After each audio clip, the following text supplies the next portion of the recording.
저는 사람에 대해서 자주 생각을 하는 편이에요. 저 스스로에게서 사람이란, 가까운 사람들과 지내면서 사람이란, 또 직간접적으로 접하면서 만나면서 그래서 겪고 생각하는 사람이란 이라는 그 물음 앞에 답을 해보곤 합니다. 그래서 어쩌면 마태복음 제 두 번째 주제로 예수님의 활동에 사람들은 어떤 반응을 보였는가라고 하는 이 반응에 대해서 접근하였던 것에 큰 도움이 되지 않았을까, 유익한 점이 있었겠구나 이런 생각도 해보게 됩니다. 지난주와 금주에 사람에 관한 생각들을 많이 하면서 머물렀던 것이 무엇인가 소개를 해드리면, 사람들이 싫어하고 좋아하는 것, 그리고 옳고 그름에 관한 것, 그러니까 싫어하고 좋아하는 것이 옳고 그름에도 연관성이 있으니 말이죠. 그래서 그것에 관하여서 표현하는 것이 참 구체적이다 하는 거예요. 어제 좋아하는 것이 오늘 싫어하기도 하고, 좋아해야 하는 것이 맞기는 한데 싫어하지는 않는데 좋아하지도 않아요. 이 사람의 마음이라는 것이 오죽했으면 열 길의 물속의 길은 알겠는데 사람은 잘 모르겠다는 거예요. 사람에 관하여서 모른다 하는 것이 정답이지 않을까 이런 생각을 해봅니다. 여러분들은 여러분들을 아세요? 여러분들은 여러분들을 얼마나 알고 계십니까? 문제는 우리가 참 헷갈리는 게 있어요. 단체가 결정한 일에 관하여서 그것이 옳지 않은데 단체가 그렇게 하자라고 결정한 다음에는 그것이 아니요라고 하고 싶은데 그러다가는 단체에서 나와야 돼요. 그 단체가 내 가족의 생계를, 그 생계를 유지하게 하는 재원을 제공해주는 단체라면 더더욱 어려워요. 여러분, 우리에게 재원, 다르게 말하면 돈, 내 가치가 어떨 때는 하나님 다음이지만 어떨 때는 하나님보다 앞서지 않나요? 그렇죠? 우리 눈에, 우리 손에 우상 숭배하는 그런 사당에는 가지 않지만, 점을 보지는 않지만 그 이상의 강력한 우상 숭배가 돈과의 관계가 있음을 부정할 수 없잖아요. 여러분들이 한번 속으로 대답해 보세요. 이제 여러분들이 환갑을, 진갑을 지나고 7순, 8순이 넘어가는데 자녀들이 아무런 관심이 없어요. 연락도 없어요. 그러면 여러분들이 어떤 마음이 드시겠습니까? 그래서 부모가 전화를 합니다. 야야 뭐하노? 예 엄마, 예 아버지, 오늘 동호회에서 테니스 대회 한다고 바빠요. 라고 하는 말을 전해 들었을 때 전화한 부모는 어떤 마음이 들까요? 여러분들이 만약에 그 전화를 받고 산다면 어떤 생각으로 사시겠습니까? 자식 잘못 키웠다, 이러지 않겠어요? 이사야에서의 비슷한 말씀을 하셔요. 짐승들은 제 주인을 아는데 내 백성은 나를 모른다. 이미 하나님께서는 하나님 백성에 대한 평을 그렇게 말씀하셨거든요. 그래서 오늘날 기독교인들이 하나님을 푸대접하는 일에 있어서 크게 다르지 않다 하는 것이에요. 내 삶이, 내 마음의 우선순위가 하나님이 아니기 때문에 하나님은 또 다음 주에 뵈면 되잖아요. 지금은 내가 이거 해야 되겠어요. 그래서 하나님과의 깊은 사귐을 갖지 않아요. 이 모든 것들을 다 감안해 볼 때 돈과 관련되어서 단체에 속한 사람으로서 아닌데, 그렇지만 단체가 아닌데가 아니야 라고 결정한 일에는 사람은 꼼짝을 못하는 가능성이 커요. 우리가 정치인들을 봐도 알 수 있지 않겠습니까? 그죠? 옛날에 풍자적으로 회자된 말이 있어요. 한강물은 두 종류의 사람들을 싫어한대요. 하나는 정치인들입니다. 하나는 목사들이래요. 정치인들은 왜 싫어하느냐? 한강에게 물었대요. 정치인들이 한강에 들어오면 물을 오염시킨대요. 그래서 정치인들은 한강에 들어오면 안 된다고 이야기를 하더랍니다. 그리고 이따가 목사님들은 왜? 그랬더니 목사님들은 더 싫어. 왜 싫냐고 물었더니 속이 다 썩었어. 그래서 어디로 오면 안 돼. 그러더라는 거예요. 그럼 이건 무엇을 의미하는지 아시겠습니까? 우리 사회 안에는 자타가 다 인정하는 것이 있어요.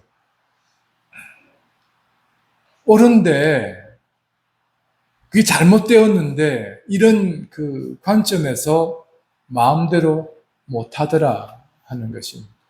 마음대로 안 하더라 하는 것도 포함이 되겠죠. 오늘 이 세 개의 관점에서 사람의 생각, 마음에 생각하는 것들, 이런 것들이 참 다양하구나. 개인적으로도 단체에 속한 사람으로도 참 다양하구나. 아닌 건 아는데 생계가 달려 있어서 침묵하며 사는 사람들도 많구나. 이런 전반을 생각해 보면 신앙생활이라는 것이 얼마나 힘드시겠어요. 그렇죠? 오늘 이 마태복음 9장에 예수님께 보이는 반응을 보면서 나는 어디에 있지? 나는 지금 어느 지점에 서 있을까? 나의 지점을 좀 파악하는 시간이 되지 않을까요? 그리고 그 속에서 나는 어떤 마음을 가지고 있는지 그런 또 상태도 살펴볼 수 있지 않겠어요? 기대가 있다면 그런 상황, 상태, 자리 다 파악이 되면 지체하지 말고 우리가 가야 할 곳으로 가고 온전한 상태가 어떤 상태인지를 알아서 그 상태를 사모하는 그런 우리가 되었으면 좋겠습니다. 오늘 9장에서 보이는 사람들의 반응은 두 번째 반응이잖아요. 그죠? 그 두 번째 반응에 관한 발단을 듣기에 앞서서 꼭 기억해야 될 게 있죠. 마태복음을 우리가 설교로 듣거나 읽거나 할 때. 첫째, 뭡니까? 예수님은 아브라함과 다윗의 자손이며 선지자가 예언한 그 사람이다. 그죠? 이거는 꼭 기억해야 되겠죠? 두 번째, 이스라엘의 구원자요, 흑암에 앉은 자들이 볼 구원의 큰 빛이다. 이게 예수님이었다는 사실을 우리는 마태복음 1장에서 확인하지 않았습니까? 바벨론에서부터 선지자의 예언에 이르기까지. 세 번째 우리가 꼭 알아야 될 게 뭡니까? 그럼에도 불구하고 예수님은 하나님의 아들이라는 것. 그리고는요, 그리스도이시다는 사실, 요 세 개는 반드시 기억해야 되는 대전제입니다. 자, 이것을 알아야 하는 이유, 그게 뭐냐고 하면요, 이런 예수님은 굳이 가지 않아도, 만나지 않아도 어떻게 하면 됩니까? 말만 하시면 돼요. 그 증거를 창세기에서 확인할 수 있지 않나요? 로마서 1장이나 사도행전에서도 볼 수 있지 않습니까? 요한복음에서. 이 천지가 누구를 통하여 이루어졌다는 겁니까? 예수 그리스도 안에서 이루어졌다는 것 우리가 다 알고 있지 않나요? 예수님으로 말미암지 않고 되어진 것이 없다고 했잖아요. 그 예수님은 하나님으로서 말씀만으로도 충분하잖아요. 그렇죠? 말씀 한마디로 하셔도 돼요. 여러분, 우리가 기도할 때 우리가 소원하는 게 뭡니까? 기도하는 사람의 소원이 뭡니까? 응답이잖아요. 그 응답이 소리를 들려서 응답이 되나요? 아니면 일이 내 소원을 이루어지는 것에서 응답이 되나요? 소리 없잖아요. 말씀 없어도 되잖아요. 그렇죠? 우리가 말하고 하나님은 듣고 응답하실 수 있잖아요. 예수님인들 그거 못 하시겠어요. 그렇죠? 그러니까 예수님은 그러실 수 있는 분이잖아요. 그리고 마태복음 5장에서 보았지 않습니까? 예수님은 가만히 계셔도 사람들이 올 수 있잖아요. 왔잖아요. 그러니까 예수님은 그런 분이었다는 거거든요. 근데 굳이 예수님은 사람들이 있는 곳으로 가셨어요.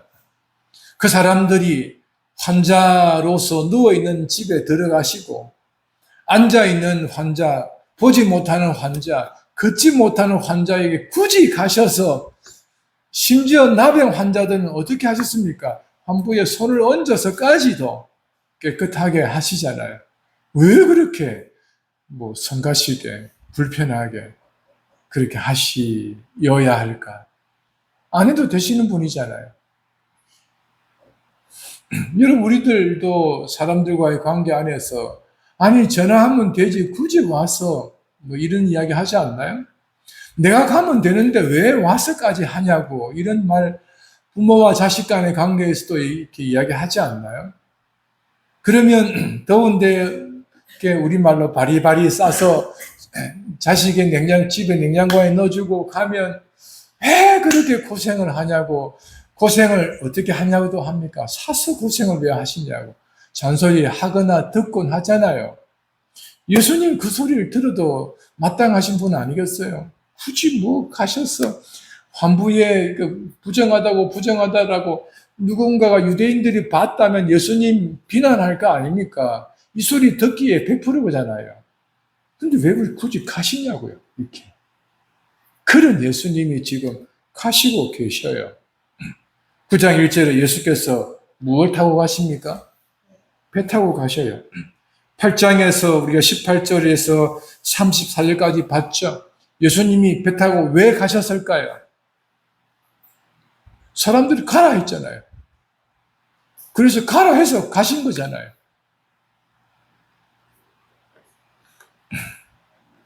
사람들이 제발 떠나달라. 8장 34절에 어떻게 떠나는 그 상황을 어떻게 묘사합니까? 간절했다. 여러분, 간절히 간구한다는 뜻이 무엇인지 아시죠? 마음을 온전히 했다. 마음을 다했다. 절박한 상황에서 요청한 사람들, 그런 사람들의 외침이죠. 예수님은 가셨어요. 가신 곳이 어디입니까? 본 동네였습니다. 여러분, 이곳이 어디인가 생각을 해보면 재밌어요. 여러분, 여기서 가다라 지방에서 가시는 이 예수님의 모습을 보면서 가신 곳이 어디인가, 가다라 지방으로 가신 그 전에 있었던 곳이 어디인지 아시겠습니까? 8장에서 보면 가버나움이었습니다. 그래서 예수님이 배 타고 가신 것은 가다라에 오기 전에 있었던 그곳 가버나움으로 다시 가셨다. 그 말씀입니다. 그 예수님의 이 행로를 보면 싫어한다고 해서 안 가신 것이 아니라 또 싫어하는 것을 가만히 계신 것도 아니라 그냥 그가 만나야 되는 사람들이 또 만나야 되는 사람들이 있는 곳에 예수님은 가셨다 하는 것을 확인할 수 있어요. 그래서 마태복음이나 마가, 누가, 요한을 보면 이 행동의 이 순서를 보면 이게 막 섞여 있어요. 마가와 누가를 보면 그 행동하는 순서가 조금은 이게 시간별로 맞아 떨어지는 경우가 있는데 마태복음은 시간 순서가 잘 맞지 않을 때가 있어요.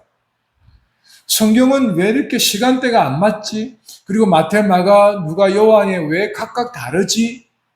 그 이유는 단 한 가지입니다. 아니, 단 한 가지라고 하기엔 그렇네요. 이유가 한 서너 가지가 되는데 그 중심에 공통점 하나가 있습니다. 예수님은 시간별로 알려주는 것이 목적이 아니라 사역별로, 우선순위별로 그렇게 성경을 기록하기를 원하셨다 하는 것입니다. 그래서 이렇게 순서가 맞지 않아도 그렇게 중요하지 않았다 하는 것이에요. 본 동네에 이르러서 2절에 같이 봅시다. 침상에 누운 중풍병자를 사람들이 데리고 왔다. 여기 보면 누운 한 중풍병자를 데리고 왔다라고 이야기하기도 합니다. 여기 침상에 누운 중풍병자를 여러 사람이 데리고 왔다. 근데 마가나 누가복음에서 보면 이미 그곳엔 사람들이 너무 많아가지고 이 사람을 데리고 가기에는 예수님이 계신 곳에 가까이 가기에는 어려웠다. 그래서 지붕을 뜯었다. 이 표현도 하기도 합니다. 예수님이 계신 곳으로 달아내렸다. 이런 표현도 쓰시기도 하죠. 근데 마태는 굉장히 심플합니다. 데리고 왔다. 그 예수님이 그리고 그를 보았다라는 것입니다. 이게 오늘 발단의 동기입니다. 몇 사람이 한 중풍병자를 메고 예수님을 찾았다라는 것입니다. 이게 우리가 보아야 할 첫째입니다. 두 번째, 그 사람들이 한 중풍병자를 데리고 왔는데 예수님은 2절 중반에 보겠습니다. 저희의 믿음을 보았다. 그 사람들의 전체를 보았다는 것이에요. 무엇을요? 믿음이었습니다. 예수님은 우리를 본다면, 우리에게서 찾는다면 무엇을 찾아내실까요? 믿음입니다. 믿음. 여러분들이 우리가 예수님이 찾는 걸 잘 믿느냐? 잘 믿느냐에 우리는 관심을 많이 가질 필요가 있어요. 그래서 거기에 우리가 마음을 다하는 경우가 있어요. 여러분, 그 잘이라는 것이 기준점이 모호해요. 항상 기준점이 모호할 수밖에 없어요. 왜요? 고정적일 수가 없거든요. 나에게 기준점이 주어지면 여러분 각자가 기준이라면 어제와 오늘이 여러분 같아요? 틀려요. 기준점이 내 필요에 따라서 저 앞에 가기도 하고 저 뒤에 가기도 하고 정말 추구난방이 돼요. 근데 예수님이 보시는 게 뭡니까? 믿음이 있냐 없냐입니다.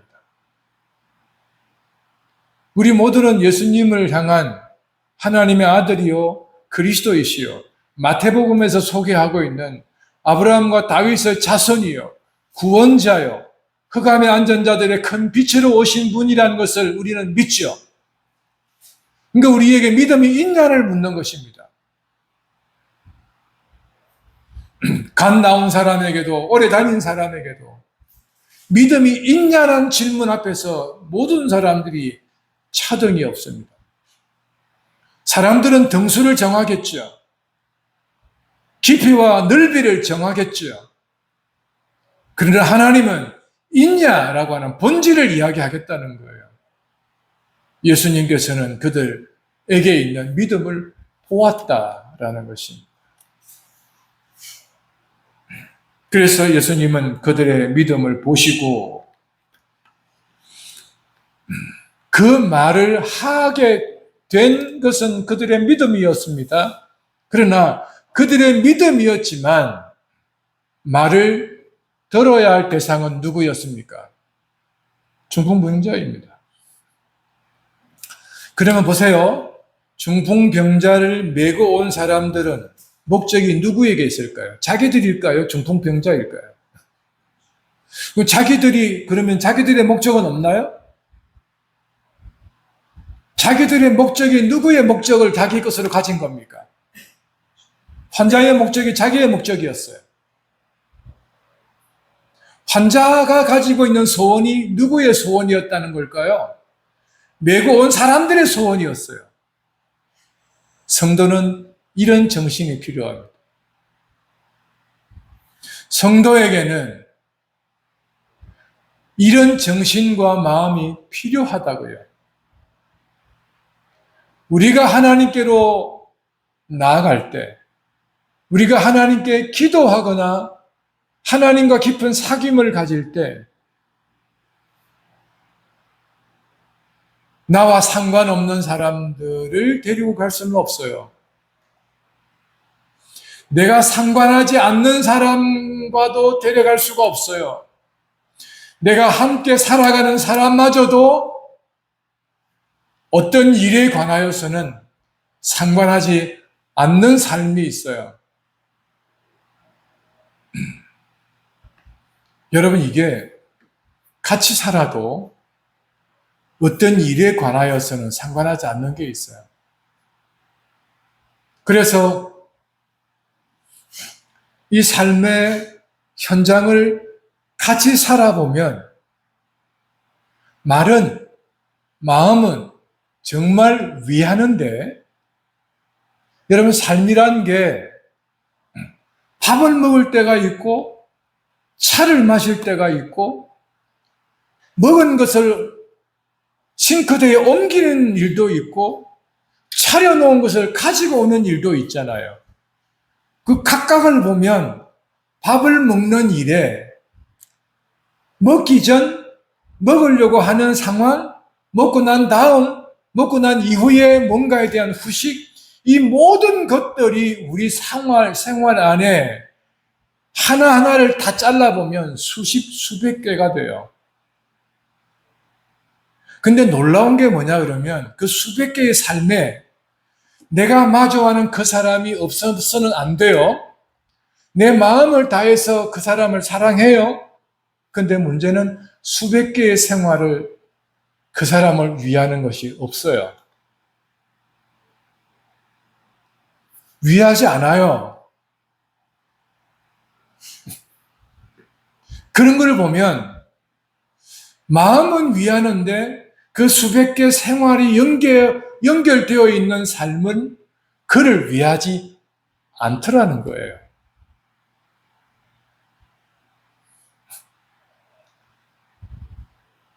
특별히 자수성가하는 사람들, 스스로 모든 것들을 어릴 적부터 해결을 다 해온 사람들, 가족이 어려울 때 챙기는 거 4살 있게 못 챙겨요. 못 챙기더라고요.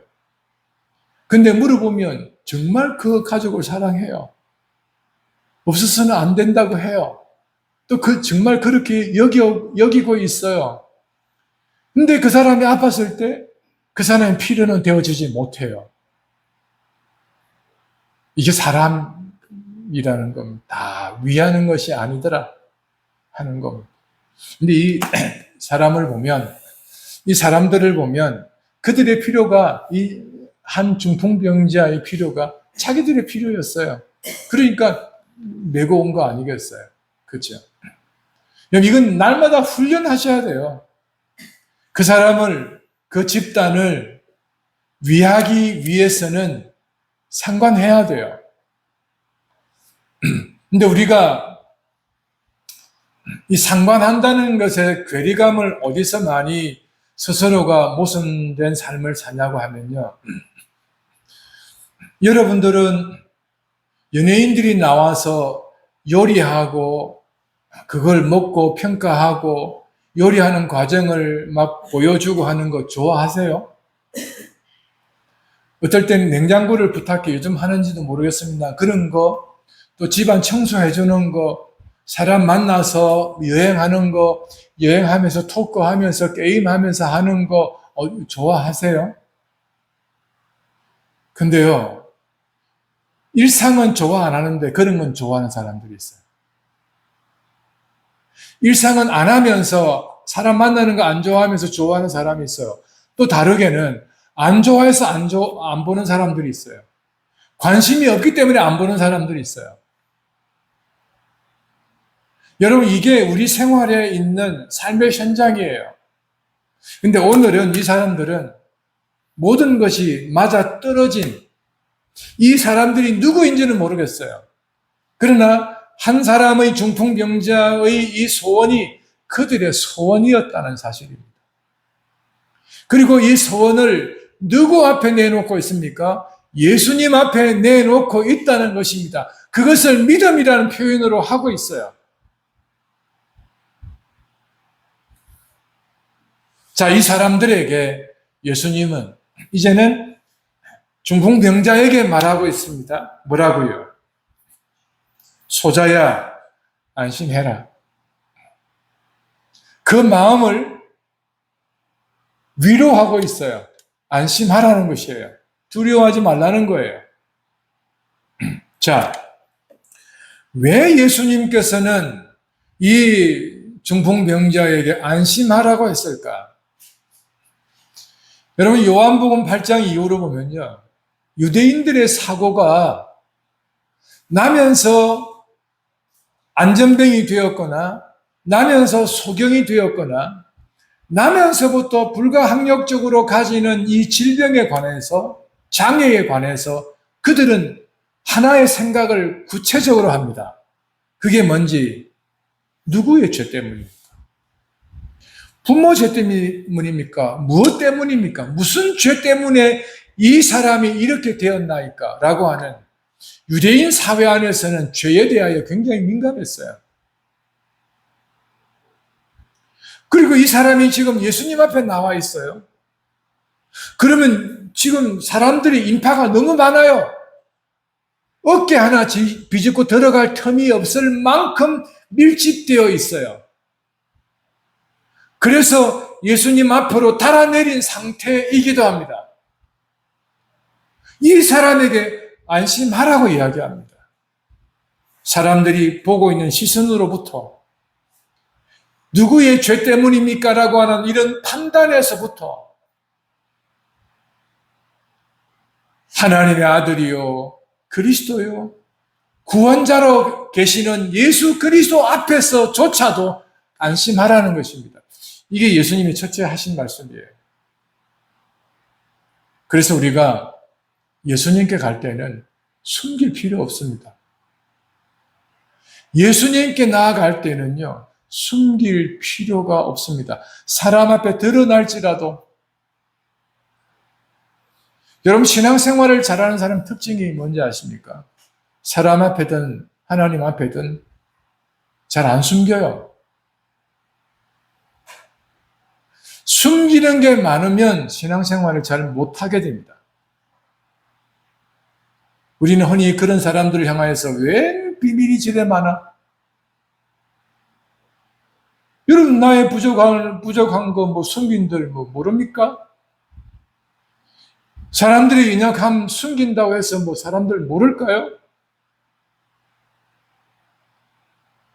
나의 나됨을 숨긴다는 거, 생물학적으로 어떻게 저렇게 숨긴들 생각의 변화가 일어나지 않을까요? 다 알아요.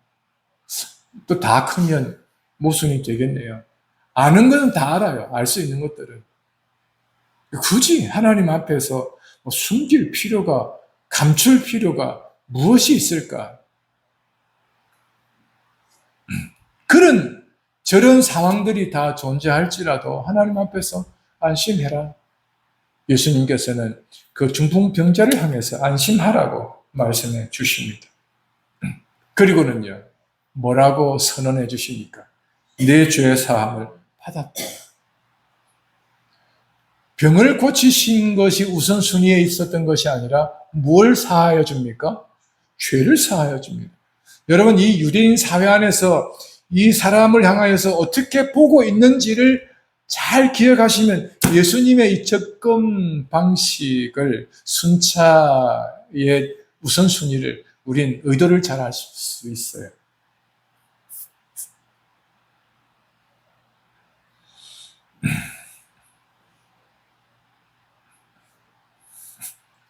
6절을 같이 읽어보겠습니다.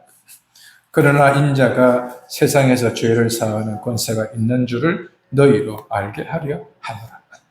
예수님의 의도가 뭡니까? 이 중풍병자의 병을 고치는 것입니까? 예수님 자신에게 죄를 사하는 권세가 있다는 것을 알리는 것에 있을까요? 알리는 거예요. 알리는 거. 우선순위가 거기 있다고요. 그래서 우리는 이 본문을 보면서 시간표, 우리는 계획표 이렇게 쓰기도 하죠. 여러분들은 시간표에 있어서 내가 짠 나의 시간표와 하나님이 짜놓은, 하나님이 허락할 시간표 사이에 우선순위가 어디에 있습니까? 내가 짜놓은 시간표입니까? 하나님이 짜놓은 시간표입니까?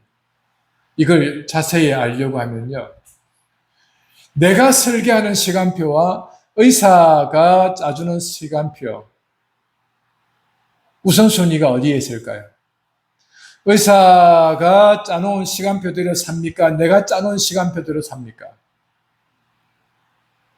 치료의 과정, 그 안에 사용해야 하는 약, 음식, 절제해야 하며 아니면 권장하는 것들을 내가 누려야 하며 등등, 그런 시간표를 쓸 때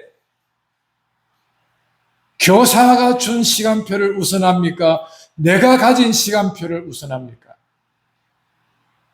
여러분, 사람은요, 본능적으로 절박한 상태를 벗어나면,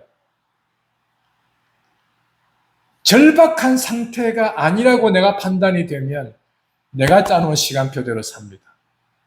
그게 인생이에요. 하나님에게도 마찬가지입니다. 하나님을 만나 하나님의 절대적인 하나님의 그 능력을, 살아계심을 체험했을 때는 모든 시간표의 우선순위가 어디로 옮겨갈까요? 하나님이 됩니다.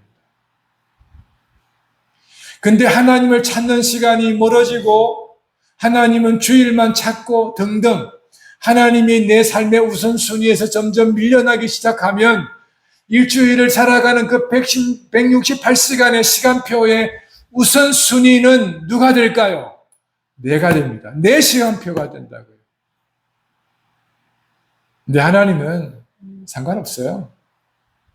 하나님은 자기의 시간표대로 사시지 내 시간표에 맞춰주지 않아요.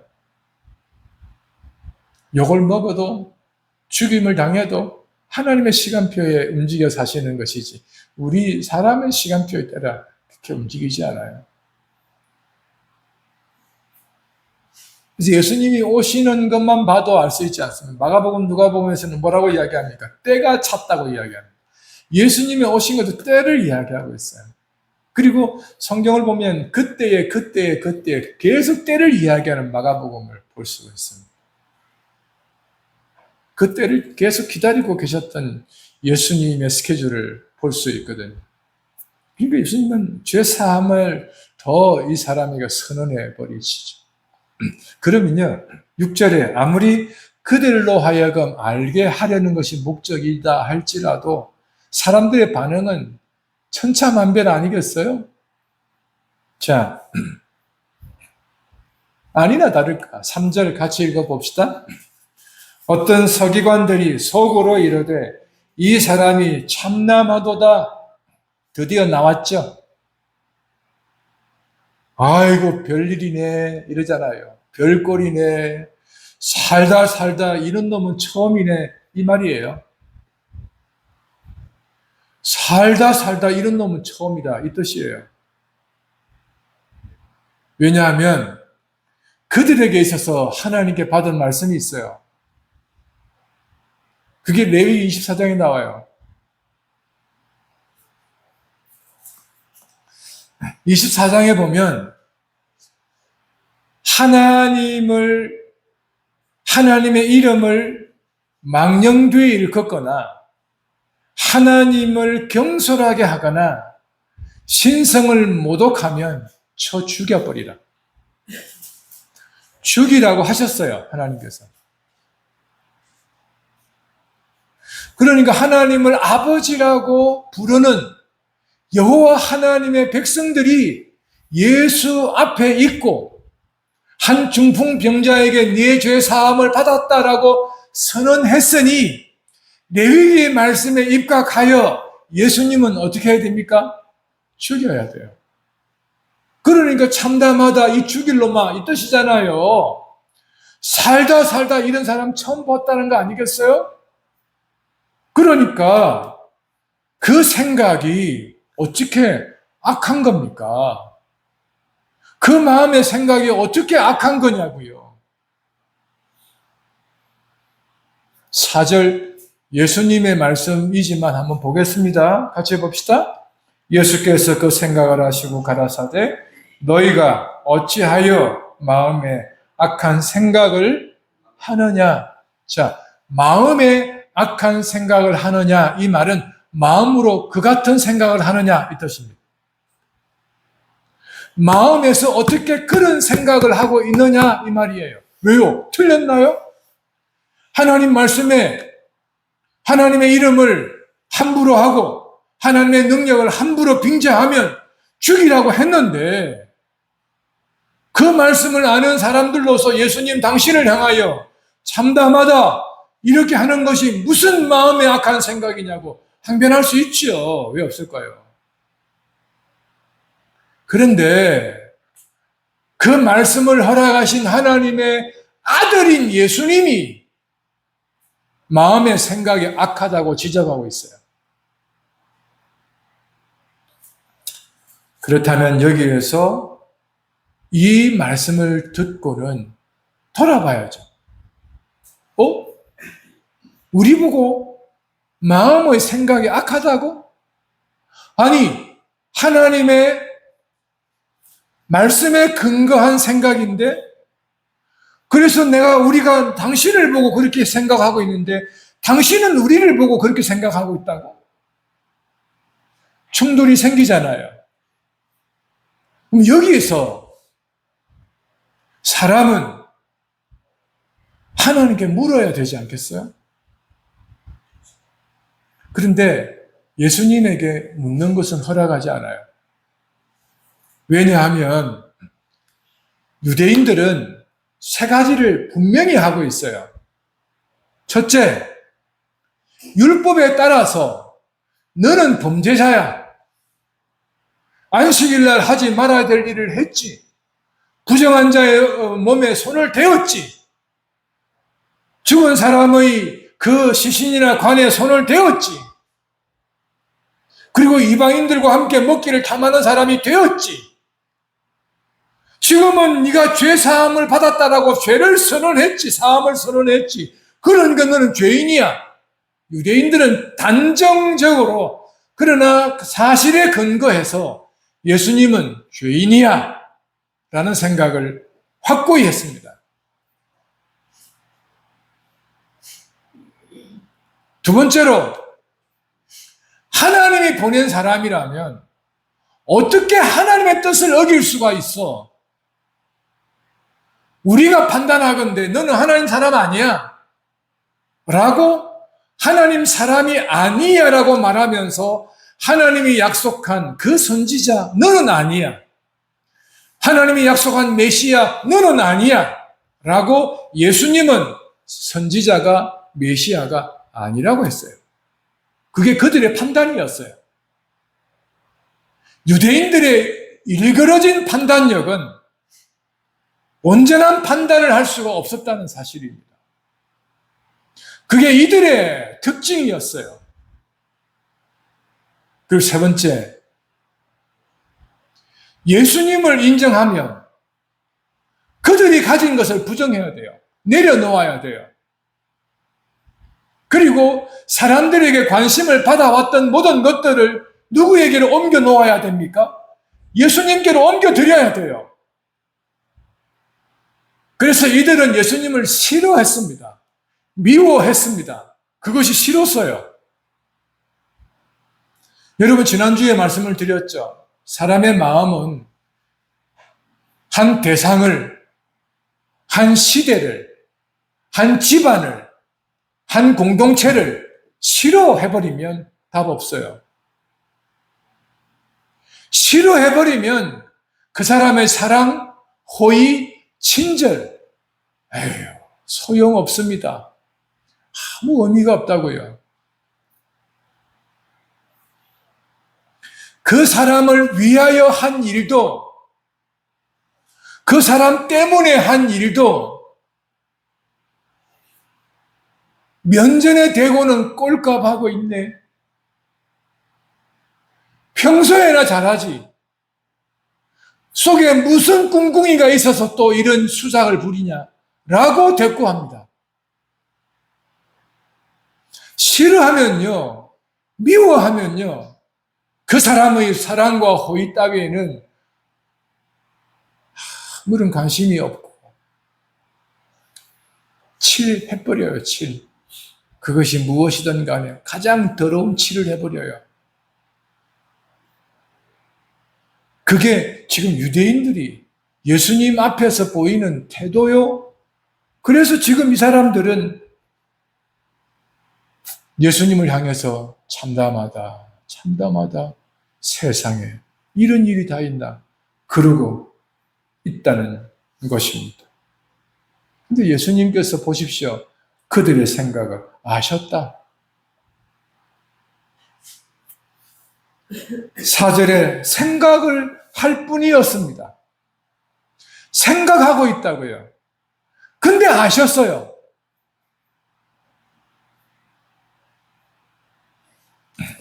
여러분, 옛날에 코로나가 한참일 때 관공서를 가든 심지어 예배당을 가든 간에 출입구에 뭐가 있었는지 아시죠? 열감지 기능 장치가 있었잖아요. 그래서 딱 찍어가지고 삐 하면 어떻게 해야 됩니까? 집으로 돌아가야 합니다. 그런 경험 있으세요? 없죠. 예수님이 저 출입구에 서서 우리 생각을 아신다 그러잖아요. 그래서 우리 생각을 확 비추어서 예배할 마음이 없네? 삐 돌아가 이놈. 그러실 수 있지 않을까? 생각을 하시는 분이. 우리가 예배당으로 나올 때 대문에서 예수님이 열감지 기능을 가진 것처럼 우리를 쫙 비출 때 예배할 마음이 없어요. 그런 데는 가기는 가야 되겠어. 삑! 대문 밖으로 나오지 마. 아유, 그럼 얼마나 좋겠어요. 얼쑤 잘 됐네. 예수님이 오지 말라 했으니 뭐 오늘은 쉬어야지. 그럴 판이잖아요. 가슴을 치며 우는 것이 아니라 어이구 잘 됐다. 예수님이 오늘 나보고 하루 쉬라 그러네? 이럴 거 아닙니까? 자의적 해석을 통해서. 너는 예배자의 자격 없어 이러는데 그 말을 듣는 사람으로서는 어이구 오늘 하루 나보고 쉬라네? 그러고는 또 쉬죠.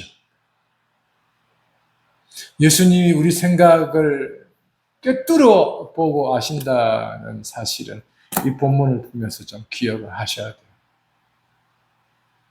생각을 하시는 하나님께서, 생각을 하시는 예수님께서 내가 길을 가며 일을 하며 쉼을 가지며 남에게 말할 수 없는 그 수치스러운 일들을 겪으며 속으로 눈물을 흘리는 그 시간일지라도 내 생각을 아시는 그 하나님 앞에 하나님, 생각으로 엎조리며 하나님을 찾을 때 누가 그것을 아신다는 겁니까? 예수님이 아신다는 거예요. 그래서 우리는 항상 예배당을 찾아서나 길을 가거나 어디를 가든 뭘 하든 간에 찾아야 할 분이 누구입니까? 예수님. 찾으셔야 돼요, 예수님. 그런데 비난은 각오하셔야 돼요. 평소에 잘 안 찾는 사람들이 내가 지금 예수님을 항상 찾는다고 말하면 뭐라고 비난하는지 아세요? 교회도 잘 안 가는 게, 기도하는 시간에 가도 안 하는 게 뭘 하나님 찾아? 라는 비난을 듣게 될 겁니다. 그러기나 말기나 하나님을 찾는 저와 여러분 되어야 할 겁니다. 그러면 우리가 하나님을 찾을 때마다 예수님을 가까이 하려는 시간을 힘쓸 때마다 누가 아시고 함께 하실까요? 예수님이 아시고 함께 하십니다. 그러니까 확신을 가지는 게 필요합니다. 자, 5절, 6절을 이제 결론으로 이끌어 가는데요. 그들에게 이제 정면으로 도전합니다. 5절 뭐라고 질문합니까? 내 죄 사함을 받았느니라 하는 말과 일어나 걸어가라 하는 말이 어느 것이 쉽겠느냐? 자, 먼저 하나님 편에서는 어느 게 쉬울까요? 잘 생각해 보세요. 하나님 편에서는 어느 게 쉬울까요? 네? 둘 다 쉬워요. 하나님께는 어려운 게 없다 하는 것입니다. 하나님이신 예수님은 이 둘 중에 어느 게 쉬울까요? 둘 다 쉽다. 하나님 앞에서 이게 뭐라고요? 예수님이 죄를 사하는 권세가 가지셨잖아요. 이미 마태복음 4장에서는 예수님은 병자들을 고치고 오셨잖아요. 귀신을 쫓아내며 바다를 잠잠케 하셨던 예수님이셨잖아요. 베드로의 장모의 열병도 고치신 능력 있는 분이셨잖아요. 예수님이 이 병자를 고치는 것 점이야. 말씀으로 충분하잖아요. 말씀으로 죄 사하는 거 얼마든지 가능하시잖아요. 대상은 누구입니까? 서기관들이었습니다. 서기관들은 무엇이 쉬웠을까요? 말이 쉽죠. 말은 하면 되잖아요. 결과 안 보여도 되잖아요. 말로 선언하면 되잖아요. 하나님이 당신의 죄를 사했다. 기독교 역사 가운데 로마 가톨릭 교회가 이 일을 하고 있죠. 면죄부. 사죄권 가지고서 이런 일들을 하고 있죠. 근데 이게 죄를 사하는 것과 관련한 말, 안전병이 된 중풍병자를 고치는 것, 둘 중에서 말이 쉽잖아요. 죄 사함을 받았다. 근데 예수님께서는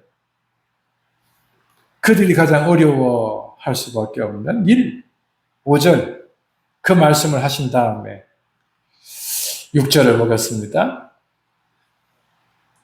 뭐뭐 하시고 다음에 중풍병자에게 말씀하시되 일어나 내 침상을 가지고 집으로 가라. 자, 올 때는 여러 사람이 메고 왔어요. 근데 이게 좀 풍자적으로, 그러니까 조금 위태 있게 말씀을 드리면 골치 아픈 거 하나 제가 하니까 그 도구는 그가 들어도 들 수 있는 것이었다. 원래 가벼운 것이었다. 무거운 거 하나 올려놓았더니 몇 사람이나 그 일을 감당해야 된다. 여기에 영적 의미를 많이 부여해 드리고 싶었는데 그건 다음에 기회가 되면 말씀드리려고 생각 중이에요. 오늘은 사람의 반응이니까 그 반응을 중심으로 말씀을 드리려고 합니다. 올 때는 여러 사람에 의해서 왔지만 갈 때는 스스로 갈 수 있었다는 것입니다. 누구 때문에요? 예수님 때문에. 이 사람을 메고 온 사람, 이 사람을 아는 사람들은 할렐루야! 춤을 추지 않겠어요? 오직 영광을 하나님께 돌리고 그 그리스도에게 나아가지 않겠어요? 그죠? 근데 그를 바라보는 사람들은 8절을 보겠습니다.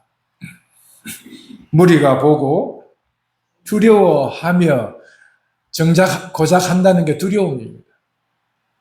두려움은 무서운 걸 봐도 두렵고 위대한 것을 봐도 두렵고 무언가 직접적이지는 않지만 그것을 실행하는 사람을 봐도 두려워요. 여러분, 무단히 차 운전 잘해 가는데 저 앞에 순찰차가 경찰이 순찰하시는 경찰도 나와서 내 차를 향하여 삥 쏘고 있어요. 그러면 어째요? 가슴이 철컥 내려앉죠. 안전 운행을 해왔는데 순식간 발이 어디로 올라갑니까? 브레이크로 올라가죠. 여러분, 우리 삶이라는 것은요, 뭘 봐도 이 두려워하는 일은 수십, 수백, 수천 가지가 돼요. 심지어 자라보고 놀란 가슴은 무엇만 봐도 놀라요? 그럼요. 그게 사람이라고요. 지금 이 광경을 보고 두려워하고 있어요. 앞서서는 2,000마리나 되는 돼지떼가 죽었단 말이에요. 사람들이 얼마나 두려워했겠어요. 그들의 반응은 무엇이었습니까? 떠나달라는 것이었잖아요. 자, 오늘 두 번째 봅니다. 사람들은 이 두려워하고 있어요. 그런 다음엔요, 이런 권세를 사람에게 주신 하나님께 영광을 돌리고 있습니다. 영광은 하나님께 돌려요. 근데 이 영광을 행하는 주체가 누구라는 겁니까? 사람이라는 거예요. 누구로 보지 않습니까? 그리스도로 안 봐요. 또 누구로 인정하지 않습니까? 하나님의 아들로 인정하지 않죠. 그리고는 이사야의 선지자가 말한 그 흑암에 앉은 빛을 비추이는 큰 빛이라고 인정하지 않는다는 사실입니다. 이것뿐만 아니라 그들 자신이 흑암에 앉은 사람들이라는 것을 인정하지 않아요. 그런데 그들의 입에서 어떤 일이 벌어지고 있습니까? 하나님께는 영광. 이게 사람들이에요. 여러분, 기독교인들의 이 신앙과 삶의 묘한 이게 반응들이 있어요. 하나님께는 예배는 해요. 하나님께 예배하는 자리에까지는 있을 수 있어요. 그런데 그 예배하는 사람들을 무시하거나 그 예배하는 사람의 말의 권위는 무시하거나 이런 사람들이 예배당 안에 천지에 있어요. 내가 하나님께 예배하기 위해서 왔지 뭐 사람 보고 왔냐? 이미 우리는 이런 말에 익숙한 사람들이 되어 있어서 하나님께 영광을 돌리라 하는 것은 그 그리스도와 함께 이 중풍병자와 더불어 이 사람을 메고 온 사람들과 온전히 함께 하나님께 영광을 돌리는 그리스도 중심이 없었다고요. 교회의 반응이 이런 사람들이 없어야 하는데 있다 하는 것입니다. 짧은 목회 경력 안에 수없이 이런 사람들을 많이 보아왔습니다. 하나님의 말씀의 자리 안에서 조롱하며 비웃으며 그리고는 예배가 마친 다음에 하나님의 영광이랍니다. 기독교인들이 그렇다고요. 기독교인들. 서기관들을 멀리할 필요 없어요. 이 서기관들이 오늘날 기독교인들의 한 형태가 되어 있습니다. 저도 여러분도 그중 한 사람이 아니기를 바랍니다. 자, 이제 우리가 들어야 할 모든 말씀들을 다 들었습니다. 우리 그리고 나 어디에 서 있습니까? 중풍병자와 같이 누군가에게 그리고 함께 동력을 받아서 왔습니까? 아니면 누군가를 데리고서 함께 그 자리에 있습니까? 아니면 서기관들과 같은 입장은 아니지만 그러나 그 곁에 서 있어야 해서 그들 가운데 한 사람으로 서 있습니까? 어디에 나는 누구입니까? 를 볼 수 있어야 합니다. 지금 그 모든 사람들 중에 예수님은 다시 예수님을 바라보라고 하고 계십니다. 내가 세상 가운데 죄를 사하는 권한이 있음을, 권세가 있음을 너희로 알게 하려 한다는 것이에요. 따라서 우리가 그것을 알았다면 이제 우리는 누구와 같이 되어야 할까요? 한 중풍병자와 같이, 아니면 그 중풍병자를 데리고 온 또 하나의 사람들과 같이 우리는 그들 중에 한 사람이어야 합니다. 그래서 죄를 사하는 권세가 있는 예수님을 나의 주님으로, 나의 그리스도요, 나의 하나님의 아들로 인정하고 받아들여 그분과 함께 살아가는 것입니다. 그리스도가 우리 안에 있다면 우리는 그분을 힘입어 우리의 죄가 기억날 때마다 그리스도의 이름으로 하나님께 죄를 고하며 그리스도 안에서 죄 사함을 얻는 은혜가 있게 됩니다. 그리스도가 우리 안에 있으면 단번 제물이 되어주신 예수 그리스도께서 우리가 더 이상 제물이 필요치 않은 상황 속에 하나님께로 나아갈 때마다 그리스도를 힘입어 나아가면 우리를 용납해 주시는 사랑을 힘입게 될 것입니다. 서기관들에게 휘둘려 사는 자리에 있습니까?